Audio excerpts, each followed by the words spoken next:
They say the dark web is full of lies, scams, hoaxes, shadows without substance.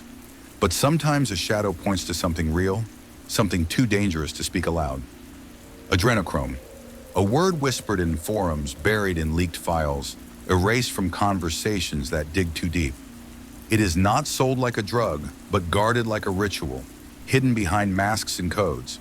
And if you follow its trail long enough, you begin to see the shape of a secret the world refuses to confront. Chapter 1: Whispers in the Shadows. The room is quiet except for the hum of your computer. Curtains pulled, phone face down, lights off. A single browser window waits, a blinking cursor daring you to go further. Not Chrome, not Safari, not even the private tab you think hides your searches. This is Tor, the door into a hidden architecture beneath the web you use every day. You type in a string of random letters and numbers, a nonsense address that doesn't exist in any search engine.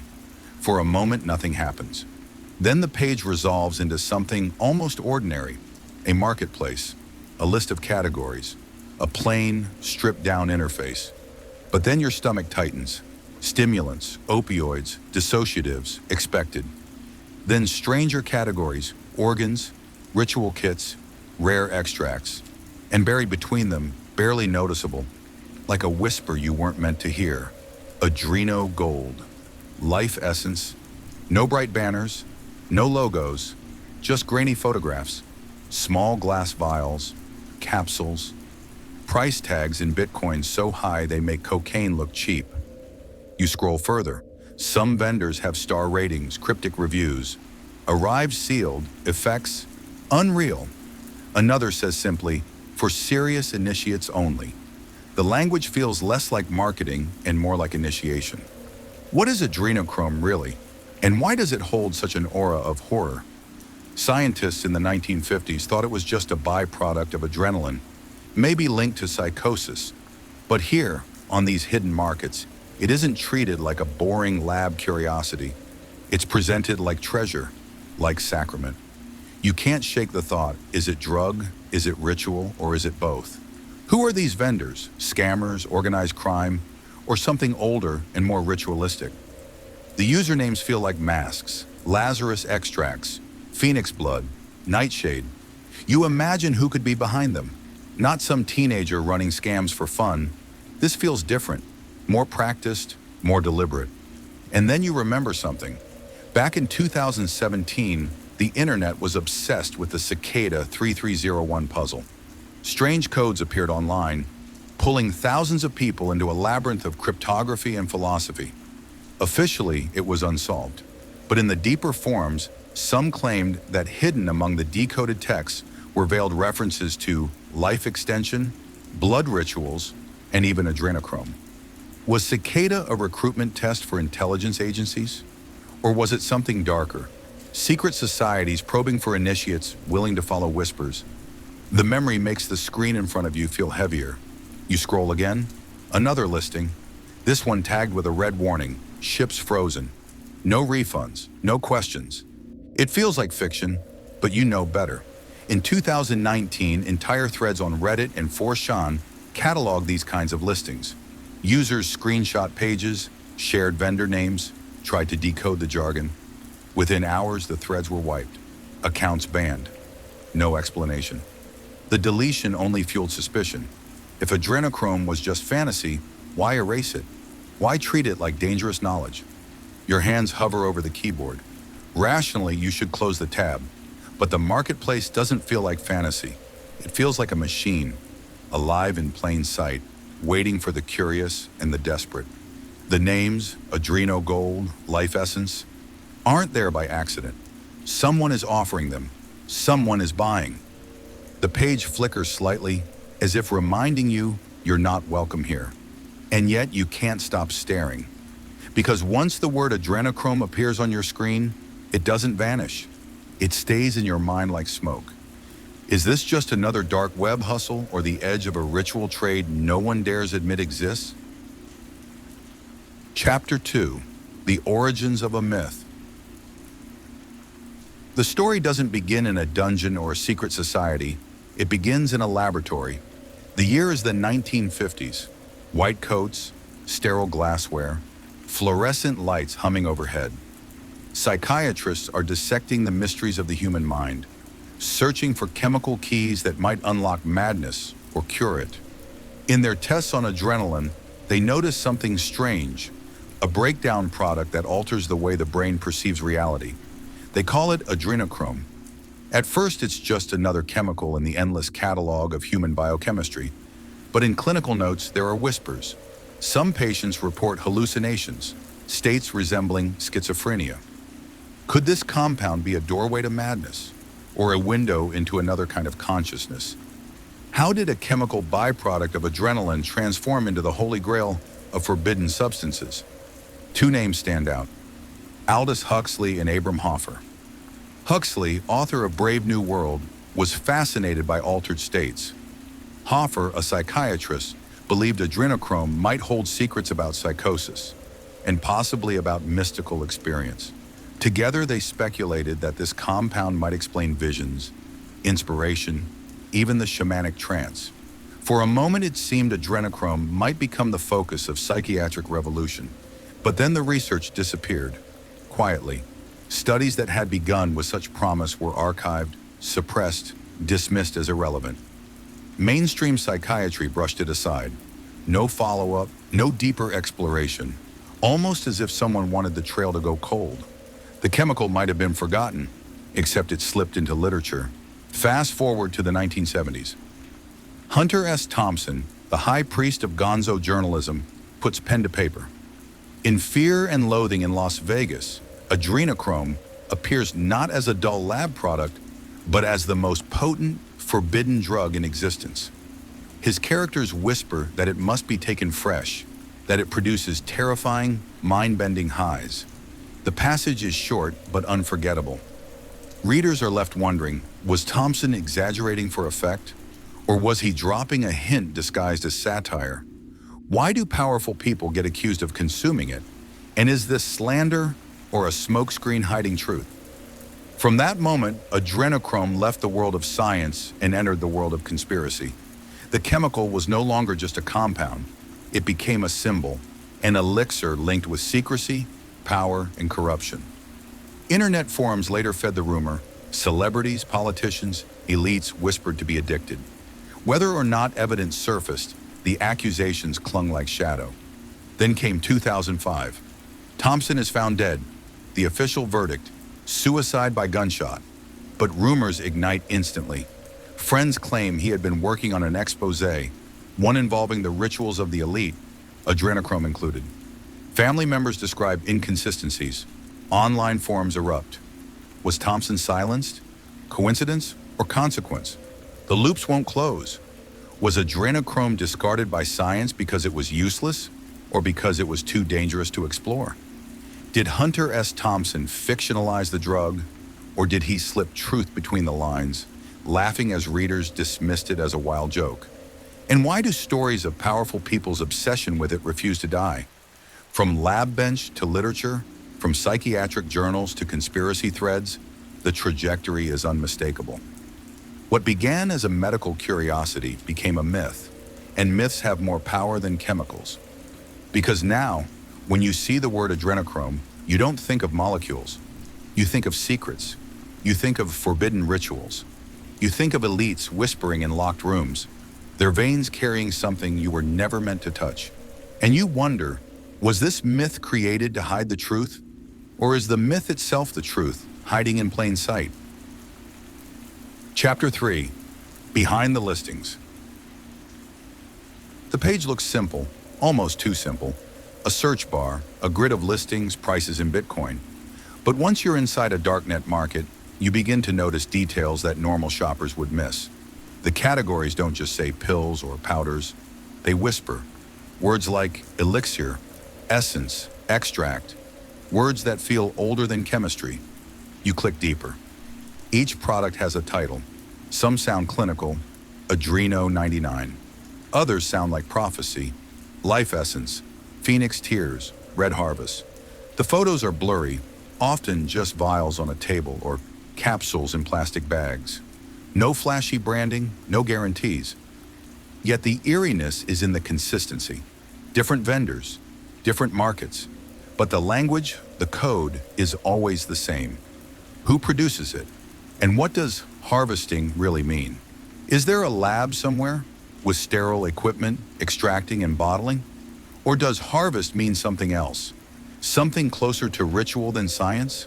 The word repeats in listings like a signature. Harvested fresh. Harvested with care. You wonder if this is a taunt or a warning. The vendors have names that don't feel like aliases. They feel like masks. Bloodroot, Lazarus extracts, Omega Harvest. Each has ratings, reviews written in clipped sentences, arrived frozen, discreet packaging. Potent. Worth the price. Occasionally a note of fear slips through. Be careful. Too strong. Not for beginners. How do these packages get shipped, and who risks their life to deliver them? Drugs can be hidden in the mail, pills pressed flat, powders vacuum sealed. But how do you send something like this, a substance said to lose potency, if not kept cold, if not kept sealed from light? The logistics alone feel impossible. Yet reviews keep appearing, people swearing they received something real. You think back to the Silk Road trial of 2013. Officially, the world's first great darknet market was shut down for trafficking heroin, cocaine, fentanyl. But buried in court documents was a detail that slipped into rumor. Sealed evidence, never released publicly, supposedly described substances worse than heroin. Insiders who saw the files later hinted it wasn't about drugs, it was about something that shouldn't exist on a market. The thought lingers. And then you recall another case, Spain, 2020. A raid on a black market blood network. Police seized freezers of plasma, bags labeled with coded symbols, ledgers with phrases like extract in special shipment. Officials described it as illegal blood trafficking, but details didn't add up. Who were the buyers? What was extract? The case was quietly buried after a few headlines, explanations left vague, as though someone wanted the trail to vanish. Back on your screen, the listings keep flickering. Some demand full Bitcoin payment up front. Others require encrypted messages, almost like passwords to a hidden society. One vendor profile warns in bold, only for initiates. Do not inquire if unready. It's all too organized to be coincidence, too consistent across markets to be a scam run by amateurs. Somewhere there are producers. Somewhere shipments move from hidden labs or rooms to couriers who risk customs, risk prison, risk getting silence. You lean closer to the screen. The words blur, harvest, extract, essence. And you realize the market doesn't just sell, it whispers. It teaches its own language. A language where chemistry and ritual blur into one. The question coils in your chest, refusing to let go. What really lies inside these vials, and who bleeds so that they can exist? Chapter 4, The Consumers. You can understand dealers. Greed explains them. Risk balanced against profit. But buyers are harder to explain, especially when the buyers are the very people who should want for nothing. Because if the whispers are true, the demand for adrenochrome doesn't come from the desperate. It comes from the powerful. Celebrities, politicians, secret societies whose names sound like legend until you realize they meet behind real doors, guarded by real security. The rumor doesn't die because it explains something that ordinary people can't. Why those at the top seem to age slower, endure longer, burn brighter than anyone else. What compels the world's richest and most powerful to crave this substance? Immortality, visions, energy, or something ritualistic? You imagine a celebrity staring into the mirror, terrified of the lines creeping across their face. A politician who has outlasted scandals, outlasted rivals, still standing when they should have been broken. A cult leader promising transcendence, his followers believing he has the proof of eternity. For them, adrenochrome is more than a chemical. It's a sacrament, a proof of membership in a club outsiders can't even name. You scroll through memories of scandals. In 2016, WikiLeaks published the Podesta emails. At first glance, they looked like political chatter. But then the public noticed the strange language. References to sacrifices, to pizza, to terms that didn't make sense in context. Researchers pored over them, decoding, speculating, connecting dots. Some dismissed it as nonsense.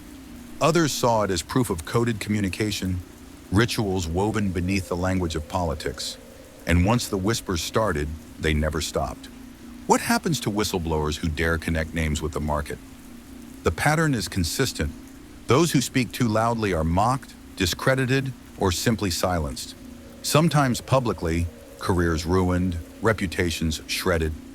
Sometimes more quietly, accidents, suicides, sudden illnesses. To accuse the powerful of feeding on something forbidden is to step into a storm no one survives. You think of Jeffrey Epstein. His island became a symbol of corruption, but beneath the headlines were quieter testimonies. Witnesses spoke of blood rituals, of medical rooms with no clear purpose, equipped not for healing, but for something else. The official reports never explained them. The media brushed past them. Yet those testimonies remain, whispered online, fueling the suspicion that Epstein's empire wasn't just about exploitation. It was about something ritualistic, something tied to the consumption of essence. The idea won't leave you, because the deeper you think about it, the more it explains. Adrenochrome isn't about money. The rich already have money. It's about power, control, the promise that they will not fade, that they will not be like the rest of us, mortal, fragile, bound by time. You lean back, but the thought doesn't leave. If the consumers are real, then every listing you saw, every vial, every capsule, was meant for someone whose name you already know. Someone whose face you've seen on screens, smiling, shaking hands, winning awards. Someone untouchable. And that's the horror. You realize the market doesn't exist without them. Demand sustains supply, rumor sustains ritual. Are these whispers just slander? Or are they hints of a truth so dark it must be disguised as rumor to survive? Chapter 5: Hunters, Whistleblowers, and Vanishing Truths. Some people can't leave the whispers alone. Most of us see the signs and scroll past. We tell ourselves it's just rumor, just noise, safer not to know. But a few keep digging. Journalists, hackers, conspiracy researchers. They press further into the darkness, tracing the threads of the adrenochrome trade. And again, their stories don't end well. Because chasing this secret is like walking into a labyrinth with no way out. Why do stories of whistleblowers so often end in sudden death or disappearance? It happens too often to ignore. Someone announces they're on the trail, they hint at what they found. Then silence, an obituary, a headline too neat, too final. Suicide, overdose, accident. Each death explained, each one wrapped in official closure, yet each one leaving behind questions that clawed anyone who looks too closely. You think of Max Spears, 2016, a British conspiracy researcher invited to Poland to give a talk. He had spent years talking about elite blood rituals, about hidden networks that fed on what most people would never dare imagine. Days before his death, he texted his mother, "If anything happens to me, investigate." Then suddenly he was gone, found on a couch, vomiting black liquid. The autopsy was delayed. The reports conflicted. Authorities shrugged. But to those who followed his work, it was clear. Max had touched a nerve. The screen seems darker as you sit with that story. And then another comes to mind. Danny Casolaro, 1991. A journalist obsessed with what he called the octopus, a vast hidden conspiracy linking intelligence agencies, shadow corporations, and secret experiments on humans. He told friends he was about to crack it wide open. He went to a meeting. Days later, he was found in a hotel bathtub, wrists slit, a suicide note beside him. Official verdict, self-inflicted. But the people who knew him insisted otherwise. His notes vanished. His files disappeared. The octopus remained hidden. Coincidence, or the cost of pulling too hard at a thread? How much do law enforcement and intelligence agencies really know? And are they suppressing or complicit? Authorities say adrenochrome is a myth, a conspiracy theory. They roll their eyes, dismiss the whispers as internet fantasy. And yet, forums are monitored, raids happen, evidence is sealed. If it were nothing, why watch it so closely? Why bury details in trials? Why erase threads? Why silence those who ask the wrong questions? You can almost see it, not an absence of knowledge, but a wall of it. Law enforcement doesn't deny because they don't know. They deny because they know too much. The pattern becomes impossible to ignore. The hunters vanish, the truth dissolves, and the rest of us are left with fragments, rumors, censored files, stories whispered by the dead. You close your eyes, but the images don't fade. A man on a couch, black liquid spilling from his mouth. A journalist in a bathtub, notes gone. Both chasing something they weren't supposed to find. Both silenced. The question is no longer if there's something there. The question is, how many bodies will it take before someone admits what's being hidden? Chapter 6, The Endless Veil. You thought it was about a drug, a chemical pulled from the body, bottled, sold in whispers. But the deeper you've gone, the less it looks like pharmacology and the more it looks like ritual. Because adrenochrome isn't sold like cocaine or heroin. It isn't just about addiction or euphoria. It's coded, hidden, spoken of in half phrases, always dressed in language that feels older than science. Words like harvest and essence. It reads more like initiation than commerce. Is adrenochrome just the tip of the iceberg? Evidence of an entire hidden system where human life is a resource? The thought chills you. What if these markets are only the storefronts, the visible cracks in a larger architecture? Not a black market drug trade, but a shadow economy, a system where the body itself, blood, hormones, essence, is currency. A system that doesn't exist on the fringes, but at the very core of power. You think back to Washington, D.C., 1987. The Finders cult case. Police discovered children in shocking conditions, reports of ritual abuse, photographs, coded documents, even instructions for trafficking. For a brief moment, the story was everywhere. Then suddenly silence. Federal authorities stepped in, sealed files, dismissed everything as overblown. But officers who were there claimed the evidence was real and that it was buried. The silence is worse than denial because silence feels like confirmation. And then you remember 2016, Pizzagate, the story that became a punchline, a debunked conspiracy, a basement that didn't exist, a rumor dismissed as hysteria. But years later, FOIA documents began to surface, showing that some threads weren't imaginary. Real trafficking networks had been uncovered, linked to some of the very figures mocked as innocent. Not the cartoonish claims, but something darker hidden just beneath. The parts that were true drowned in the parts that were laughable. Misdirection, the perfect disguise. Why does the myth refuse to die? Because it's fiction, or because the truth is too terrifying to confront? If it were nothing, why would it linger? Why would it resurface in every generation, every era, wearing different names but the same shape? Rumors of elites drinking youth, bathing in blood, consuming essence. From medieval witch trials to modern forums, the whispers have never gone away. They mutate, but they survive. Myths don't live this long without roots. And that's when it hits you. The most frightening part isn't whether adrenochrome is real. It's that reality and myth are now impossible to separate. Maybe the myth is the truth, or maybe the myth is the perfect camouflage for the truth, dismissed as fiction whenever it comes too close. You lean back from the screen, but the feeling doesn't fade. The veil hasn't lifted, it's only thickened. The markets, the rumors, the silenced whistleblowers, they form a pattern that points not to drugs, but to ritual. Not to addiction, but to control.